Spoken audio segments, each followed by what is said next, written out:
What's up, everyone? Welcome to the next episode of the BeachCourt podcast. We're live here in Japan. We got Parker and Maddox and myself. How's Japan, guys? Japan is everything I've ever wanted it to be.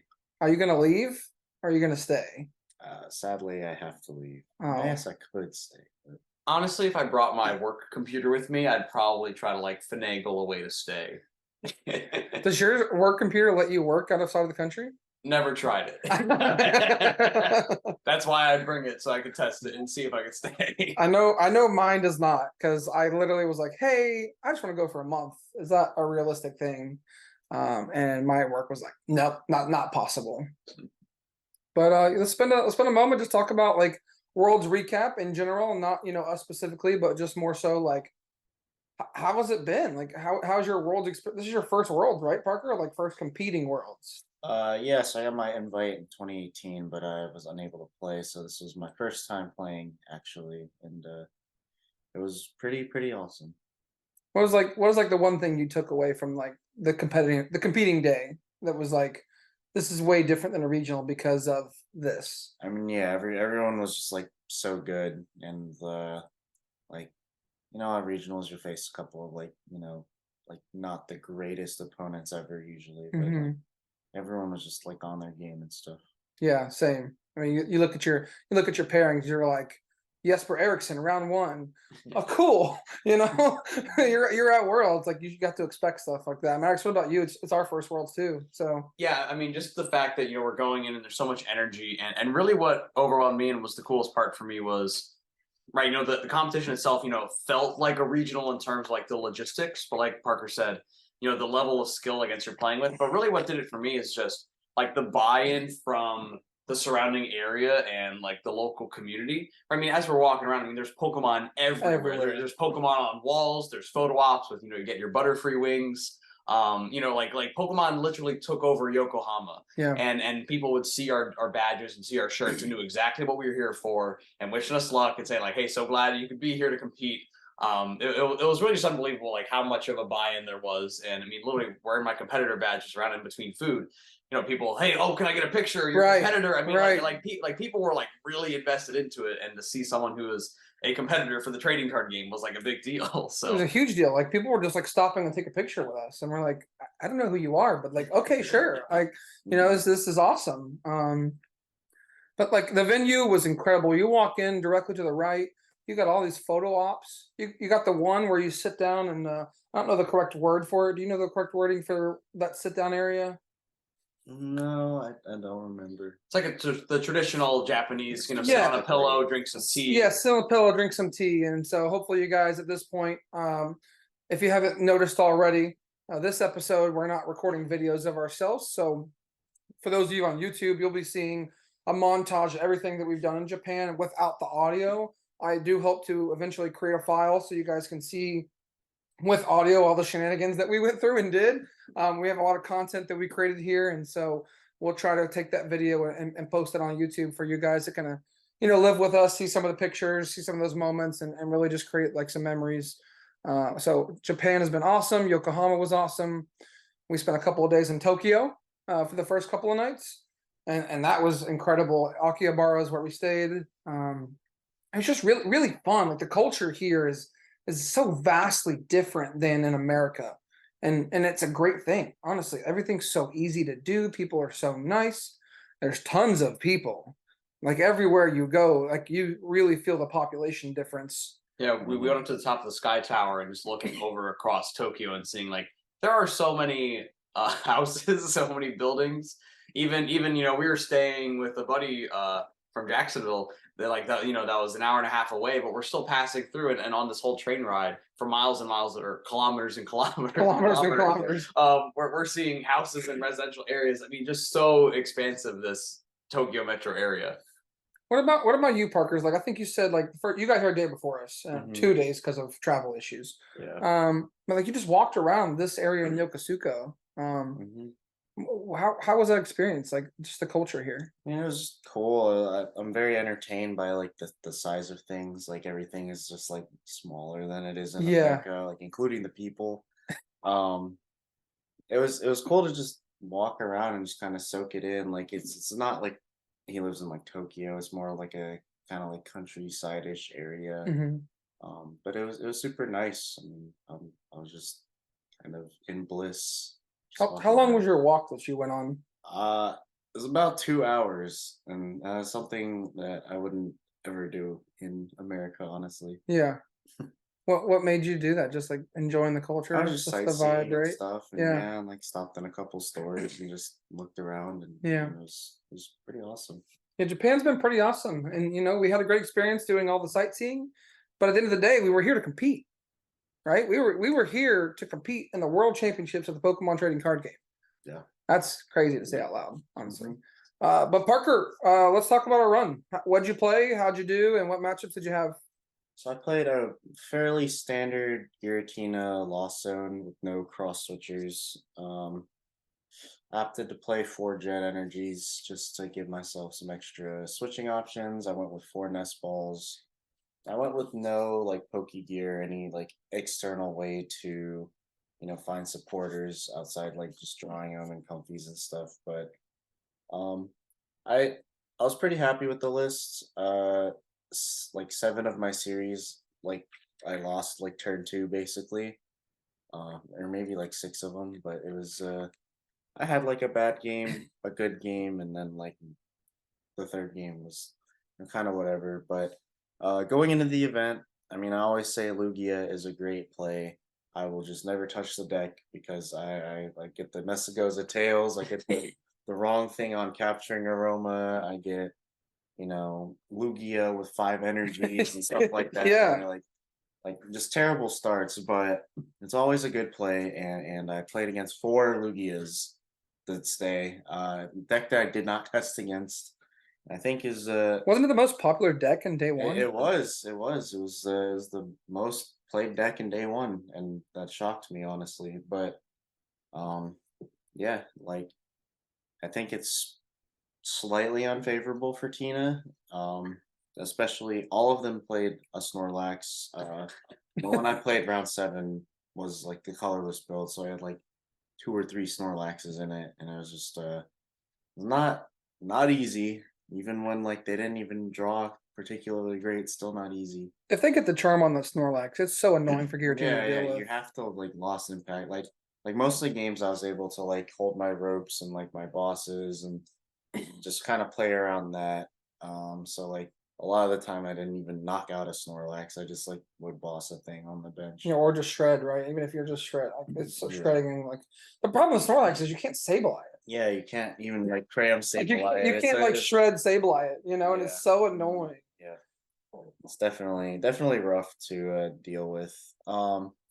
Played against Fusion Mew round 4. We're having a great series, honestly, and then I was tired and hungry, and I announced flower selecting and picked up 5 cards. So that basically lost me game 3. Kind of possibly derailed my run, but I was in good spirits. My opponent was like super nice. You feel like Kinda you'd have got won from the that game back. if you didn't make that mistake? I think so. So he had Ice Q. He started Ice Q on the bench. He had 2 V maxes, and that I was at that current turn. I would have been at 8 in the loss zone after a comfy. So if like I got it forwards, I'd be at 10. 10. So I could like kill his Mew, boss a Genesect, and then Sableye Ice Q basically Yeah. to like close that one out. But yeah, I mean double prize penalty. He was just like, oh, okay, I'm just gonna boss Tina now, and like Right. that's basically game. So I Yeah, was because like, he had one prize left after that. Yeah. Yeah. so, That's annoying. Yeah, it's Mhm. very annoying. Which of your opponents was like your favorite match? like my favorite opponent to play against, it probably was the Mew player. I mean, he played very well. He also played very fast, which I like. I think that's one of my main gripes when I play is like my turn will be like a minute and a half to do like 20 actions, and then my opponent goes like, attach an energy, think, play stadium, think, play a supporter, think, Did like Ultra Ball, think. that happen like at Worlds too? Or I mean, I know it happens at regionals. Like, did it happen at Worlds for you? no, everyone played at a good speed. Good. Good. Like obviously we played thoroughly, checking discards and lost zones and everything, Right. but like Yeah, it was everyone played at a very reasonable pace, which I was happy with. Everybody understood. I feel like that ties were not allowed, like not a thing we could do. Yeah, Right. pretty And so I much. think like everyone we played against, I know for me, like the one Guardy I played, we'll get to mine, but I played against the Guardy player and he was like zooming through his deck. Mhm, I was like, man, I've never seen someone play Guardy this fast. mhm. But yeah, thanks for sharing. So your final record was I went 5-3, so the win off. I was out of contention after round 5 after game 2 start Cramorant pass, and he got the Starbirth for the double turbo switch and just killed me. you got donked game 3. Game 2. Oh, game 2. Oh, yeah, that's just annoying. I mean, Giratina's a deck that pops off or breaks. I feel like sometimes. Yeah, So I like the middle ground play where you kind of like you stick Path Abyss Seeking and right. I those are the games I enjoy. But yeah, like there was one game like round 7, I popped off. I like turn 2, lost impact on his fucking Lugia, and then like I was like kind of over from there. But yeah, Yeah. Probably fun. All right. Well, thanks for sharing. Maddox, you're up next. What'd you play? Who'd you play? And how'd it go? So my play, right? I've obviously, played Mew almost the entire season, primarily double turbo Mew, but lately been playing Fusion Mew. I was considering a couple different decks before the event. Even thought about Chen Pao and played it in a local tournament here leading up to it. And after that tournament, I was like, no, this could never happen. So I made a little bit of a bold medical. I went and played not Fusion Mew, but I played double turbo Mew. I played, Spicy. yeah, I played 0 outs to Spiritomb. And I just said, hey, you know what? I'm just gonna dodge them. Which anyone from Jacksonville might just say that some call me the guy who always gets it. But I did face 2 Spiritombs on my Worlds run. I went 1-0-1 against Dex with Spiritomb, and so I tied one and beat the other one. So it wasn't too big of an issue. My other little spice is I played the Squawkabilly EX. Yes, sir. Just give me a little bit more consistent on that opening setup. And let me, if I just had a Nest Ball or VIP pass, I can just dump the hand, draw 6. Especially if they open Spiritomb and I wouldn't be able to draw anyways, then I can go and play my hand down to 0, Squawkabilly to draw 6 more cards to hopefully set me up for like a boss on Spiritomb plus Lost Zone it later. In terms of my Worlds run, honestly, it felt very, very much like a World Championship because I was very lucky in that my first 5 rounds I had opponents from 5 different countries. So I played someone from France, Poland, Malaysia, Japan, as well as the United States. So I felt very mixed, and it's like, oh hey, yeah, this is what World Championship should be like. I'm playing against someone different and had good conversations with each of them. I know a big thing going into the event is, it's wanting to make sure, okay, hey, I got to make sure I don't want to go, I don't want to go leave here without a win, basically. So, right. So I won, I was super, super nervous going into my first game. Fortunately, with Lugia being a very popular choice today, DTE Mew, Judge Path Prey, I've done that since Orlando against Lugia. So it kind of felt comfortable going into this. Is okay, yeah, they have Tyranitar, but round 1, I was able to just judge path my opponent out of both games and basically secure a pretty quick like 2-0 win and just kind of really that like eased some of my nerves and just said, hey, I kill that imposter syndrome. Hey, I'm meant to be here. 1-0 to start. I've won a game. No one can take this away from me. So, and going into the rest of the rounds, I had a couple of good opponents. I had an unfortunate tie round 2 where I think I had had we had a little bit more time, but both of us were playing a little bit slow. This was against one of the Spiritomb opponents, so the games were a little bit slower and brickier, like by design, just because like I wasn't really attacking and they weren't really attacking because Path was in play. Other than that, so a couple other key highlights. I played Jared, who had a really, really spicy Gardevoir list with cross switchers. So he's posted that list now. He had a good run into day 2. Wasn't able to bring it home, but that was a very fun opponent to play against. And then I also played against Jarek, who's someone I've played before out of Chicago. He was also playing Gardevoir with Spiritomb, and I don't even know how, but I managed to just draw the right cards to be able to, take home the win against him. That's so tough to do against Gardevoir. Like Gardevoir is already a tough matchup from you. Like in general, I know you have Judge Path, you have more paths than like standard Mew, but like with a Spiritomb, that's got to be like. Did you get turn 2 boss like every game? I honestly, I think I did. I mean, probably except the game that I lost. Like, I mean, it was I needed those pieces. I was really trying to save the stone and those kind of key pieces to say, okay, hey, I need to get the turn 2 KO on this. So you guys finished 3 games in that set? We had a gentleman's for the final game. Basically, he had to hit an attack and he whiffed the reversal. Okay. And I had to go and like dig for some tablets. So we had an agreement to just make sure one of us could get to the point. But similar to Parker, I was out of it after round 5. I was 2-2-1 at that point. I lost to Lugia, just kind of didn't have the draws go my way. But then I was still able to close out with 3 wins to bring to a pretty respectable 5-2-1, which I feel good about. Yeah, part of it was out of contention, but when you look back in history books, it says 5-2-1 , so That's right. I'll take that. And it was good games overall. So played a bunch of great opponents. Again, really fun to have such a diverse spread. And it felt really good to kind of give DTEMU a deck that I had spent so much time with. Right. One last kind of good run and a strong showing at Worlds. Yeah, I mean, we talked about it coming in that we thought DTMU was in a good spot. Mm-hmm. There was Giratina decks cutting Drapion, cutting Spirit Tomb. Parker, did you play Spirit Tomb? Nope. Neither one of us played Spirit Tomb out. A Mew out. I just we really felt like it was a good spot coming in, and we discussed and we worked as a group on that list pretty hard. And the Squawk is like your one out to Spirit Tomb.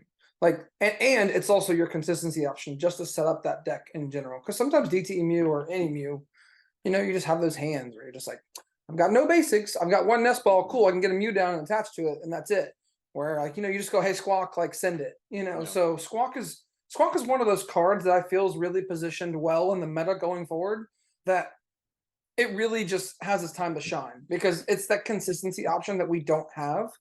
It's you want the battle VIPP and you want the comfies and you want all these things, but like sometimes, man, at research turn 1 when you can do it going first, it's just pretty good. Yeah, I mean, against Lugia, that I can go Squawk, Yeah. Judge, draw more cards, and then stick them in path, right?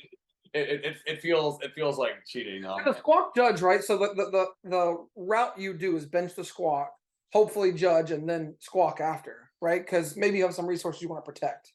I mean, it depends on what I need. I typically found myself using Squawk first. I'd play my hand down to 0 and then Squawk, unless I already had like the Judge in hand. Okay.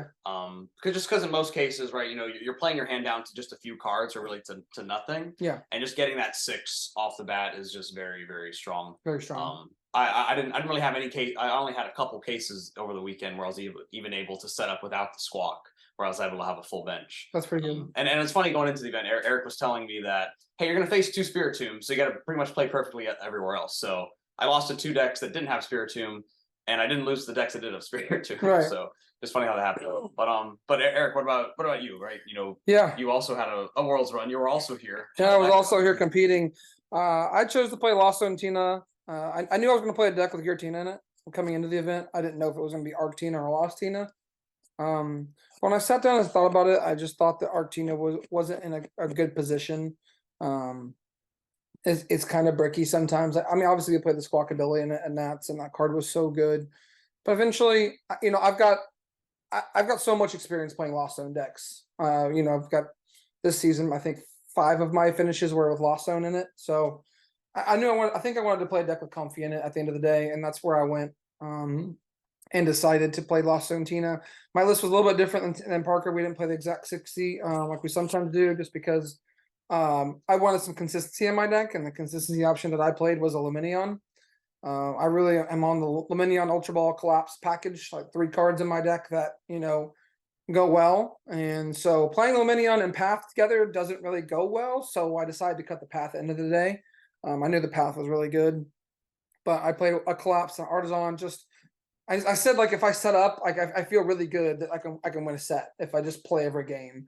And at the end of the day, that's what got me in round 7. So I started out 0-2. My set versus Jesper round 1 was like a really, really good set. I went to game 3.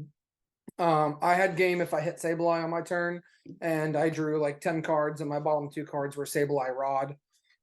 And so like after I missed it, Jesper was like, what are those 2 cards? Because he knew, and I flipped him over and I'm like, yeah, the Sableye is right there. So I just dug as much as I could and missed there, and then I lost round 2 just because of a bricky against Gardevoir, and he just absolutely popped off, like 2-0'd me, destroyed me so fast. So I'm just like, at that moment, I'm just staring death in the face, and I'm like, it's time to put up or shut up, because you're here at the World Championships. You're gonna go 0-3 drop, or you're gonna like make a run. And so I played against Paul from Australia, really nice guy. We kind of saw him at the Pokemon centers a couple of times. Cool guy. He was also playing Gardevoir.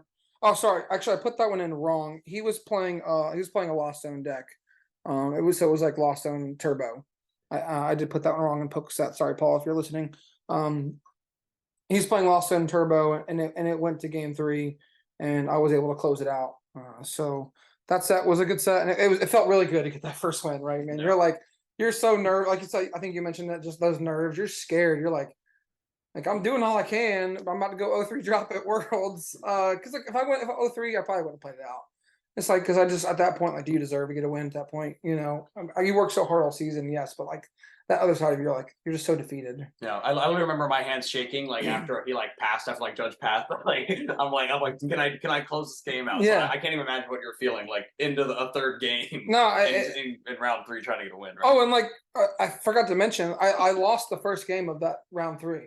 Like I scooped turn 2. I was like, all right, yep. He got cram knockout. I had nothing. I was like, all right, cool. This is how it goes. This is, you know, it's just not my day. And then I won that, and it just propelled me forward. So I beat Nathan playing Lugia single strike. It was a tough set as well. Went to a game 3, and he just kind of bricked game 3, and he went my way there. Played against the Lost Zone Gudra deck round 5. Did not expect it at all. Like, so I saw Lost Zone. I went first. I'm like, all right, let me bench Tina, because again, my route versus Tina is with my collapsed, I can soak up a cram hit and collapse away the Tina. So I benched my Tina, and he Lost Zone to Gudra, and I go, oh crap. I'm like, well, because like Gudra's a bad matchup. Gudra Tina is a really bad matchup for Gudra. So he's Lost Zoning the Gudras. I'm like, okay, so he's going single price route. That's fine. And then he hits me with the Zam boss after I take my first knockout, and I'm like, yep, didn't see that coming. I probably should have, because there's metal in the deck. I just didn't think about it. I haven't practiced against Gudra very much at all. So I ended up scooping game 1, and then I won game 2 and 3 pretty handily after I knew what he was doing. I just never benched a Tina. And then just did lost some things. Then I played against Stephen Kent from England. He's one of the judges. He's a pretty nice guy. He played Arctina. One of the games he bricked out of his mind, and then the other I just was able to beat him. So now I'm like 4-2. Like I go from 0-2 to 4-2, and I'm like, I'm the only guy in our group that's still in contention. Like we're all like, hey, let's go, let's do this. And like honestly, I'm like at this point I start feeling like really good. Right, the deck's working. I'm like, okay, cool. And then I play against Aaron Friedman. He was playing Lost Zone Tina. That's what Jesper played first, and they both basically played the same deck with the cross switchers. And that matchup, if you haven't ran it yet, it's so unfavorable. Like for them to have Colress cross switcher knockout Tina, it's just almost unbearable. It's so hard to beat. So one of the games he, beat me because he played better and he's cross switchers and got the combo off. And the other game I broke in my mind, and the deck was over. And at that moment, I could have played the last round to try to go, 5-3. But I felt really good coming from 0-2 to 4-2 and lost that. And I'm out of it. I said, I'm going to drop and relax. Like I didn't need any more stress on my life that day. So I'm really happy with the run. I think the Leminion collapse is really broken. Like that Leminion just to hit the Colress when you need it, or the boss when you need it. So good. Because I want Pokegears in the deck, but Pokegear is such a bad card. I mean, I really hate Pokegear. What do you think? Is it like am I stupid by saying Leminion's better than Pokegear?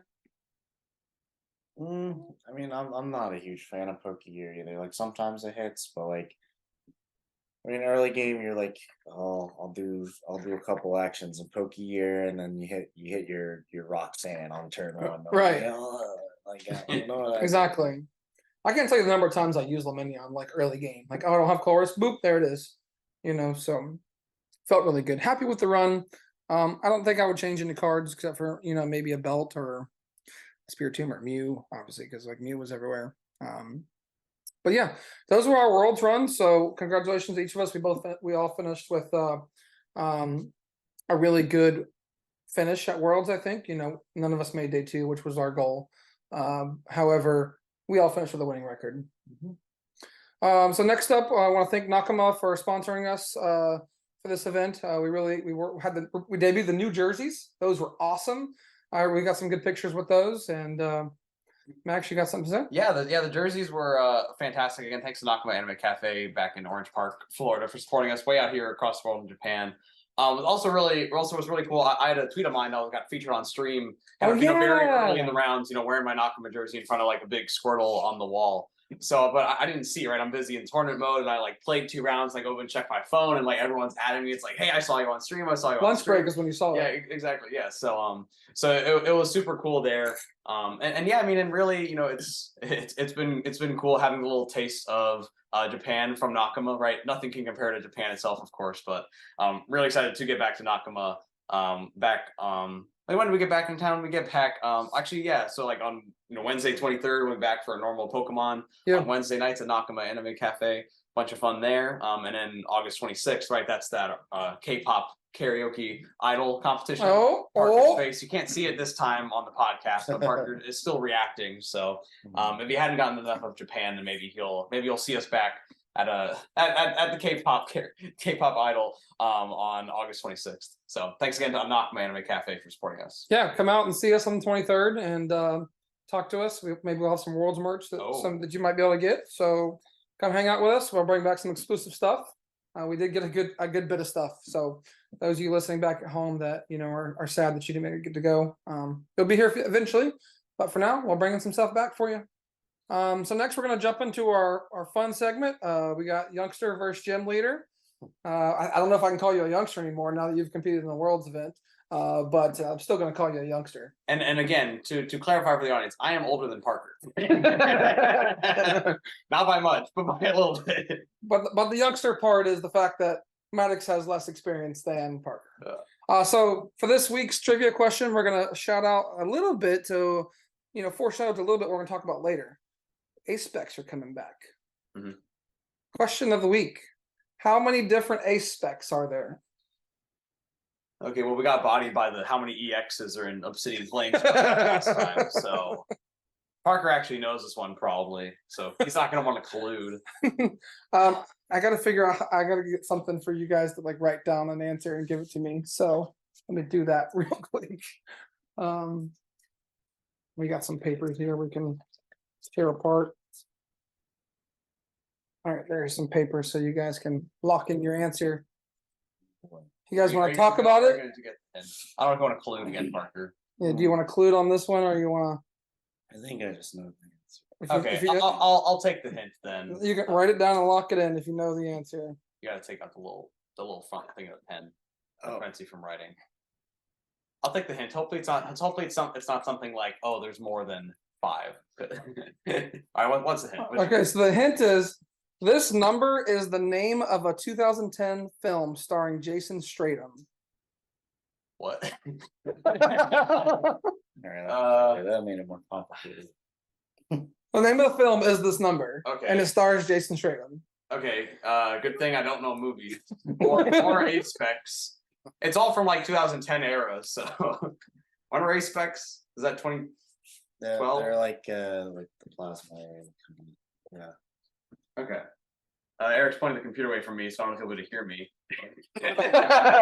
I'm looking up all of them so I can talk through them real quick. That's what you have phones for. Again, you're right. So, anyways, would you like your second hint, or would you like to answer? It's like I know it's around actually. What's good movie names? Right, it's gonna be something. Who is it again? Jason Statham. All right. I mean, so it's probably something like 17. I'll just get another hint. I'm not confident enough. The next hint is this number is also an unlucky number. An unlucky number? Oh, so I'll go 13. Final answer. 13. Final answer. 13 is the answer. Parker locked in 11, so Parker gets no points this week. Let's see if I can quickly pull up all 13. There's 13 English language ace specs cards in the history of the Pokemon set. All right, here we go. So we got computer search. We got Crystal Edge, got Crystal Wall, Gold Potion, Dowsing Machine, Scramble Switch, Victory Piece, Life Dew. Oh, God. I forgot that one. Rock Guard, G Booster, G Scope, Master Ball, and Scoop Up Cyclone. Oh, how could I forget that one too? So you forgot Scoop Up Cyclone and... Forgot the 3rd and 4th most playable. Well, it's funny. Your strategy was different. Yours was your Parker was let me try to think of every single card. I was just I think there's more than 10, less than 15. I'll just get some hints. Unlucky. Probably 13, right? Yeah. Yeah, I remembered the Crystal Wall and Crystal Edge and like all the like ones that never got played, but I forgot Scoop Up Cyclone and Life Tube. Okay, so you still get your bonus question, youngster. Bonus question: when did Ace-Specs rotate out of Standard? What season? What They year? rotate out. Yes. Um. So this season, Ace-Specs were no longer needed. So like this season we were just in was 2022, 2020, sorry, Right, yeah. 2023, 2024. So, or whatever that is. Man, Parker just gave me some information when I asked a question similar to this, but I don't think I got a year. So I mean, I'm gonna go with 2015. So which season? 2014, 2015, or 2015, 2016? After the end of the 2015 World Championships, so 2015, 2016. That's correct. 2 points, sir. You earned 2 points. Parker, watch out! They'll be calling me the gym leader next time. Hey. Parker got cocky and locked in his answer early because he wanted to get it. So I don't blame you though. That was fun, anyways. So next, let's talk more about Japan. Like Japan has just been awesome. So let's just do a little bit of a draft here, right? Each of us we're gonna pick 3 things that were awesome in Japan. Talk about them a little bit. The draft order is Maddox, you're first, Parker, you're second, and Eric goes last. Maddox, you're first. Your number 1 pick. Can I pick Pokemon and like not let you talk about anything about Pokemon? No. Okay. In that case, so and this is something else that I guess reminds me of Nakama Anime Cafe and Bar down in Jacksonville, Florida. But karaoke, right? We did karaoke a couple nights ago. I love to sing. For anyone who doesn't know me, you know, if I'm not playing Pokemon, I'm probably singing, or I'm probably singing while playing Pokemon, as the guys can attest to. So we went to a karaoke spot, you know, not too far from where we're staying. And it was like, oh, we'll stay for like an hour, and it was like, oh, maybe 2, and we're there like 2 hours, and like we need another hour. We have so many songs left in the queue. So. There's like so many songs left in the queue. So it was just really fun and just cool to have like the authentic, you know, Japanese karaoke experience, right? They're bringing you drinks and you're just having a good time with your friends. You know, I quickly found out, okay, here's where I go to the foreign languages songs, the English songs that I know, because everything else on that.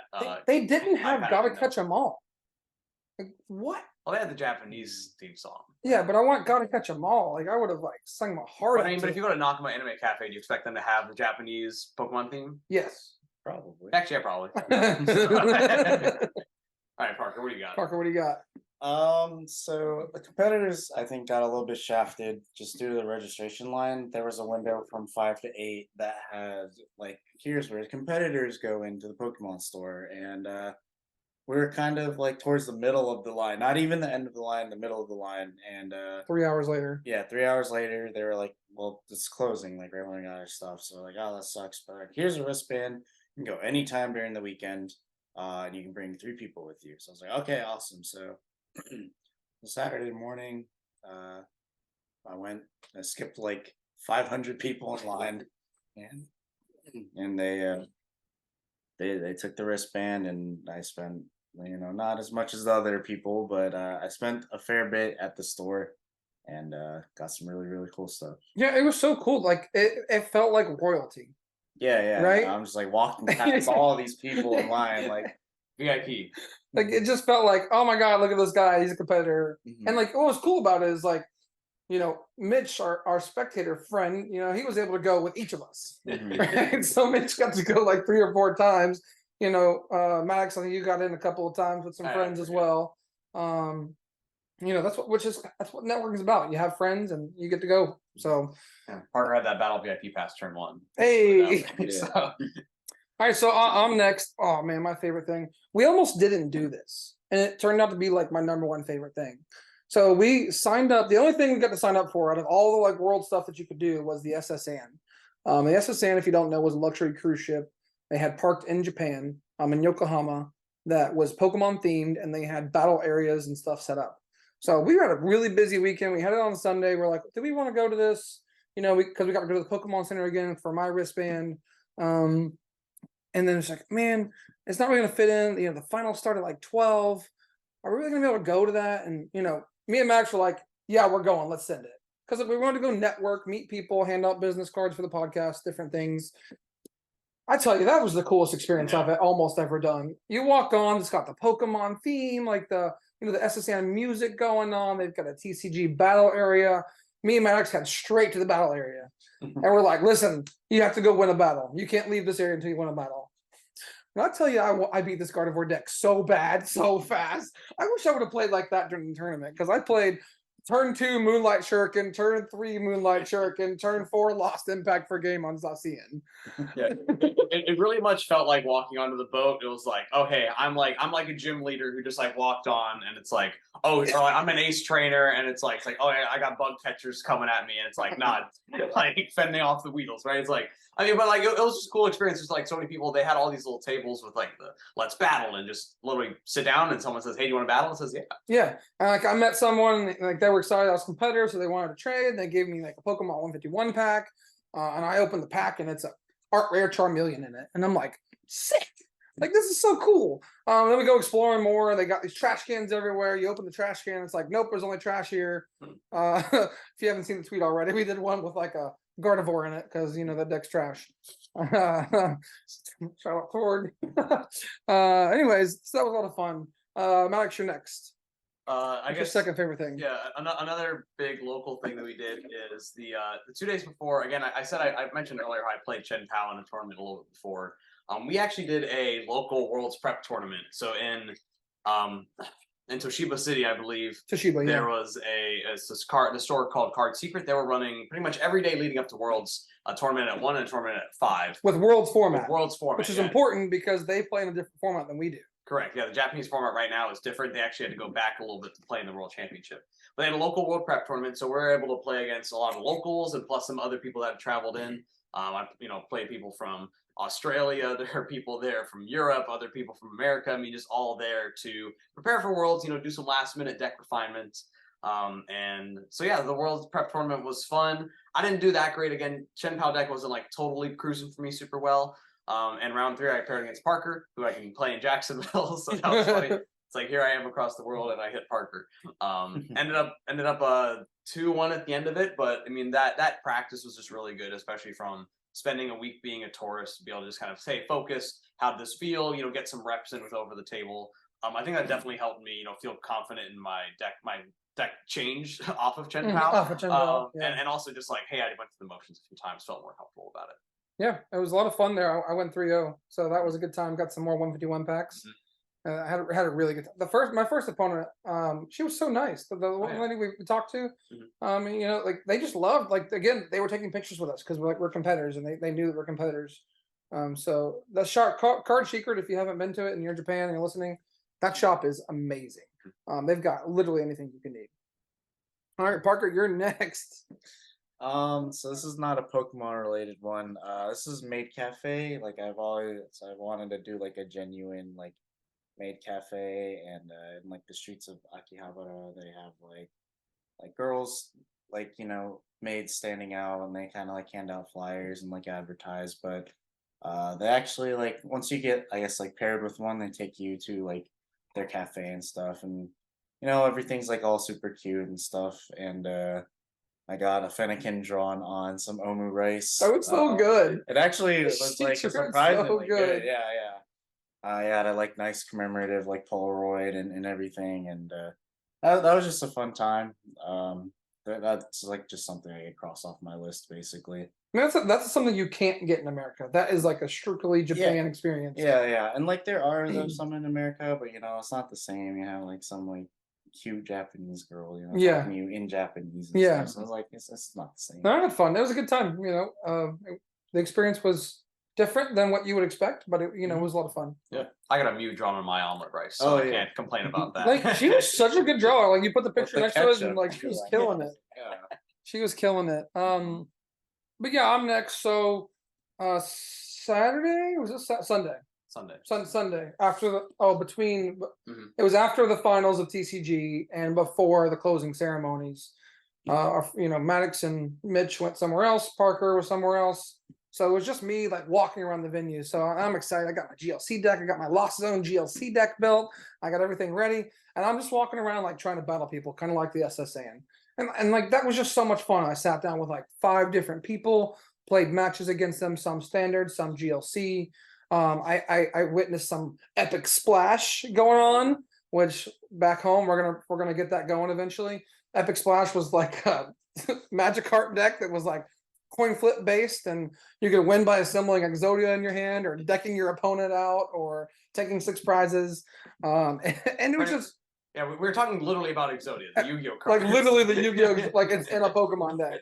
And anyways, it was just so much fun, just meeting people, like being in that again the culture. Like there's nowhere else, like at a regional you can go sit down and play some people, yeah, but it's not like I can have these matches against some Japanese folks, and I'm sitting here playing Tina, and I'm popping off. They're going, like there's like the Japanese folks are so animated in their games. Yeah, they're so happy. They're so happy and animated. So that was a lot of fun. I enjoyed that a lot. I miss my friends, but I met others, so it's good.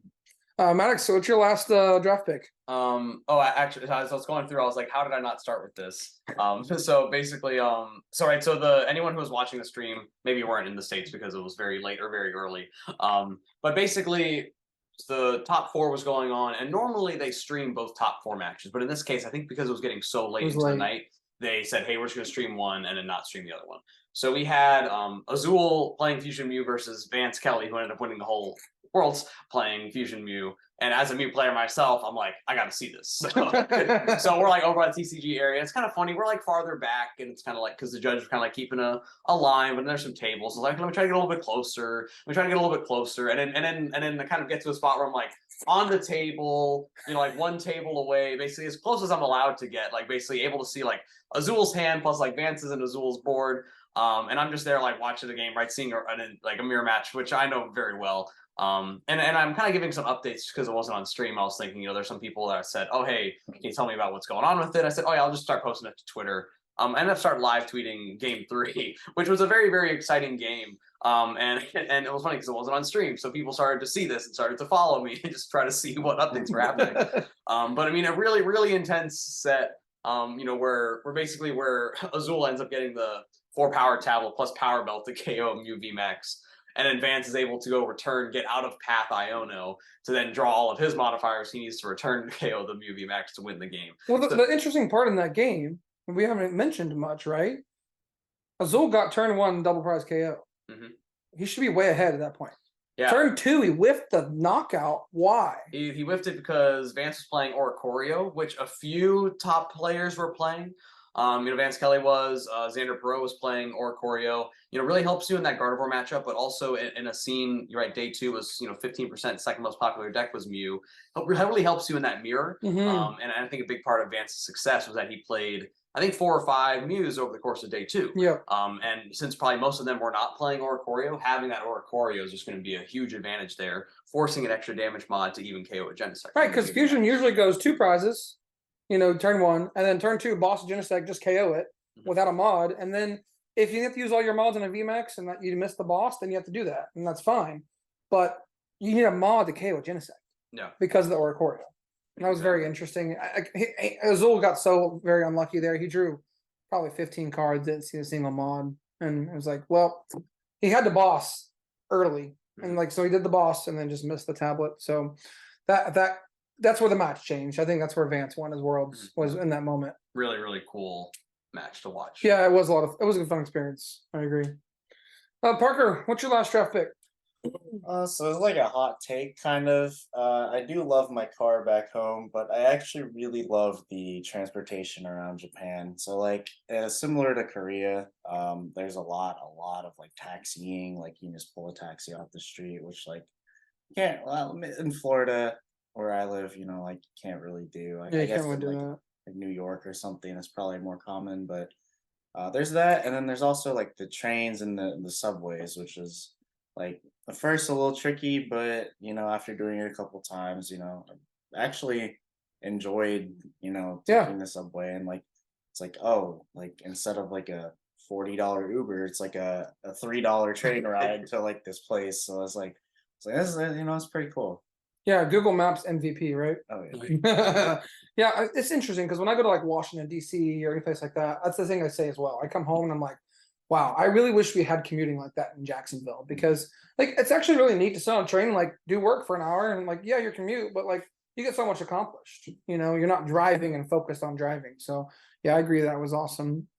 So my last thing was just, when you go to the World Championships or any ICs, anyone's been to IC, they do it big. Like, they've got screens everywhere. They've got seating areas. But I just love sitting there watching the finals. Like people like popping off, like having a good time. Like the Unite finals with Luminosity, like two-peating worlds. What? Like that's insane that you could do that. And like they destroyed their opponent in the last game. It wasn't even close. Watching the Mew finals, I know Max was popping off because Mew won. So like, and then I'm watching VGC finals and I have no idea what's going on. But when something happens, everyone goes like, Critical hit. I'm like, okay, what just happened?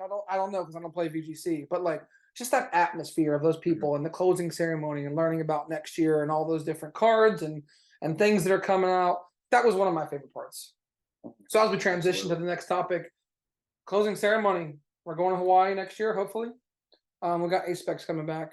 We got some new cards revealed. What's some thoughts on some A-Specs? What's a new card you think's going to happen? Me personally, I think one, because I think they are going to try to push expanded events. I'm expecting like a computer search and like dowsing machine reprint. That's probably like a pretty safe bet. I think a lot of people think that's going to happen as well. But we'll see. What about you, Max? I think some other ace specs we could see, right? We did even have in some future sets like Raging Surf. They're kind of teasing like the TMs, so maybe something kind of like a G booster from the past, or maybe this is a more powerful TM, right? Is there a Hyper Beam TM that's an ace spec? It's just a powerful attack that you can use or that allows the Pokemon to use just once, yeah. Yeah, or maybe maybe it doesn't break after you use it. I mean, who really knows? I mean, I think there's going to be some interesting like tools that we'll see come out around this. Yeah, I think one of the tools I think could be really interesting is, yes, we have terrestrialization on the bench barrier on the Charizards and stuff, but like, wouldn't it be a cool like one of you can just change your type to like whatever type you want, or maybe it's like different cards. Like there's different types of A-Specs. Like this one changes you to Psychic, this one changes you to whatever. Like, could you imagine like Mew changing its type to Dragon? To anything, to anything to like just not be weak to dark. That'd be kind of crazy. But yeah, so those are some cool cards. So we got Obsidian Flames coming out, right? Just released. We got 2 weeks, so it'll be legal, and our next event is Pittsburgh. What's a dark horse deck for Pittsburgh? Well, I mean, everyone can see, like Charizard's obviously doing extraordinarily well. I think something on the grassier side, something maybe like Meowscarada coming back, yo. I guess this coming from a guy who hasn't played 0 games of Charizard EX and really loves the Charizard line.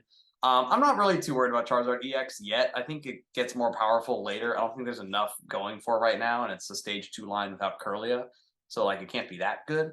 I think the decks that will see success at Pittsburgh are going to be Judge. It's going to be Judge Path Arceus decks. Judge Path Arceus decks. Yeah, I mean, right? Go. Arceus, Slacking. There's some interesting builds out there. I know. Isaiah Chevelle has one that he ran in Worlds. It didn't have as much success, but I think it's a pretty strong build. Really, it's based around Sharon's Care and just swinging with Arceus consistently. I think that's going to be if you're able to just Judge Path enough, I think you're going to be able to take care of most problems. Yeah. I think to combat Arceus and it come back to Gardevoir and Charizard somewhat well. I think we're going to see something with Glamora in it. Oh, I think Glamora is an interesting card. You can turn one Ascension into it, going second. So maybe you just always go second. Gardevoir gets set up and you just Ascension them. Like what are you going to do? It's a little tough, a little tricky. So I think that'd be an interesting deck. But anyways, so looking forward to that and more in Pittsburgh, and we gotta get back home from Japan safely so we can do that. And Japan's just been awesome. So just to close, I want to thank all the Japanese locals, everyone that we've met along the way here, just for their hospitality. And just this environment was awesome. And I don't think I'll ever forget an experience like this. And it's not always you can walk around, every city in a country and there's just Pokemon stuff everywhere and like ads playing on buildings and the subways and it was just awesome. I think you said it best, Parker. Once we walked out of the venue and he's like, you walk out and you're here in Japan. you're in there and it feels like a regional experience, and then you walk out and you're in Japan. That was so cool. Amazing. So anyways, thanks for everyone back home for the support. Really appreciate you. Continue to listen to the BeachCourt podcast. We got some cool things in the works for the future. But until next time, guys, have a good day.